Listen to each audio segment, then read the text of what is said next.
Hi అండి, నమస్తే, welcome to my channel.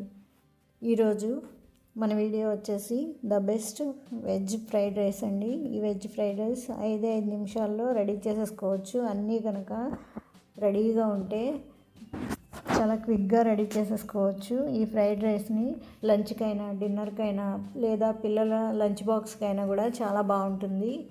ముందుగా రైస్ని ప్రిపేర్ చేసుకుందామండి. 2 గ్లాసుల రైస్ తీసుకొని కడిగి నీళ్లు పోసి కుక్ చేసుకోవాలి. 1 గ్లాసు నార్మల్ రైస్ తీసుకుంటే 2 గ్లాసులు నీళ్లు పోసుకోవాలి. అదే మీరు బాస్మతి రైస్ తీసుకుని చేస్తే కనుక 1.5 గ్లాసులు నీళ్లు పోసుకుంటే సరిపోతుంది. ఇప్పుడు నేను ఇక్కడ 2 గ్లాసుల రైస్ తీసుకొని చేస్తున్నాను. అందుకోసం 4 గ్లాసులు వాటర్ పోసుకుని దీంట్లోనే 1 స్పూన్ సాల్ట్ వేసుకుని 1 స్పూన్ ఆయిల్ వేసి కుక్కర్ మూత పెట్టి 2 విజిల్స్ వచ్చే వరకు ఉడికించి స్టవ్ ఆఫ్ చేసి కుక్కర్లోని ఆవిరి మొత్తం పోయిన తర్వాత మూత తీసి రైస్ అంతా కూడా ఒకసారి ఇలా కలిపి పక్కన పెట్టుకోండి.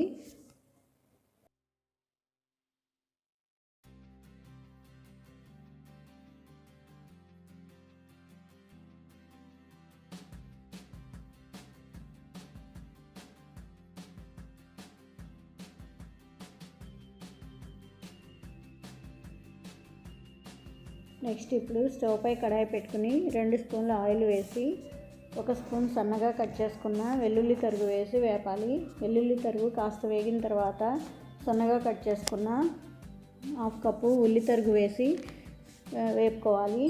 ఉల్లి తరుగు గోల్డెన్ కలర్ వచ్చే వరకు ఫ్రై చేసుకోవాలి. ఇలా ఫ్రై చేసిన తర్వాత దీంట్లోనే 2 పచ్చిమిర్చి చీలికలు వేసి తర్వాత సన్నగా కట్ చేసుకున్న బీన్స్ వేసుకోవాలి 1/2 కప్పు వరకు. నెక్స్ట్ 1/2 కప్పు సన్నగా కట్ చేసుకున్న క్యారెట్ ముక్కలు వేసి కలిపి మూత పెట్టి 1 నిమిషం పాటు మగ్గనివ్వాలి. ఇక్కడ నేను సాసులు అనేవి ఏమీ వాడట్లేదండి. మీరు కావాలనుకుంటే 1 spoon soya sauce 1 spoon tomato sauce వేసుకొని చేసుకోవచ్చు.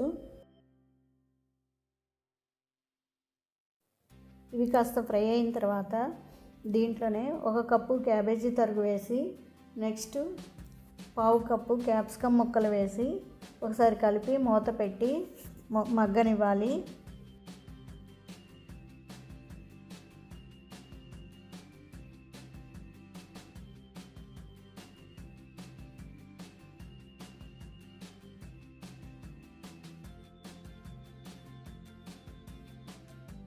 వెజిటబుల్స్ అన్నీ కూడా 70 to 80% కుక్ అయిన తర్వాత దీంట్లో 1/2 స్పూన్ కొరియాండర్ పౌడర్, 1/2 స్పూన్ కారం, 1/2 spoon garam masala, 1/2 spoon chaat masala, 1/2 spoon మిరియాల పొడి వేసి ఒకసారి మొత్తాన్ని బాగా కలిపి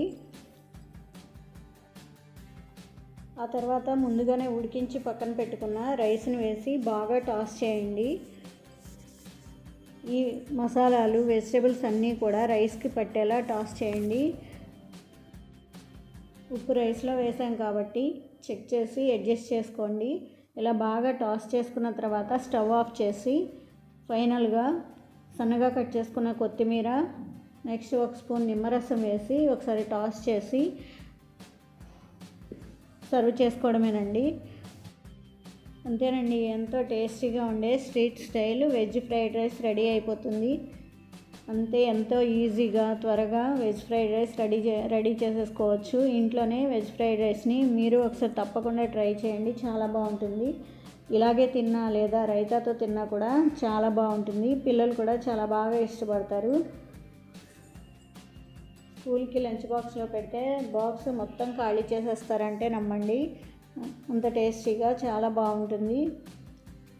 ఈ వీడియో నచ్చితే ప్లీజ్ లైక్ చేయండి, మీ ఫ్రెండ్స్కి రిలేటివ్స్కి షేర్ చేయండి. మన ఛానల్ని ఫస్ట్ టైం చూస్తున్నట్లయితే సబ్స్క్రైబ్ చేయడం మాత్రం మర్చిపోకండి. Please subscribe.